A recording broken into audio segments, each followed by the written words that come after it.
আমার রব, তোমার করুণা বলে রহমের সুধা ঢেলে আমাকে ক্ষমা করে দাও,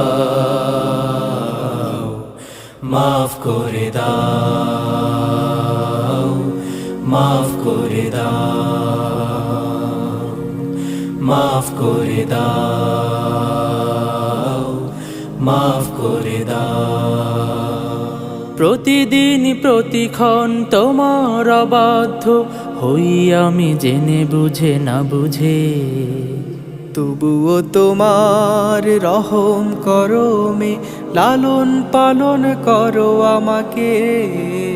প্রতিদিন প্রতিক্ষণ তোমার অবাধ্য হই আমি, জেনে বুঝে না বুঝে, তবুও তোমার রহম করমে লালন পালন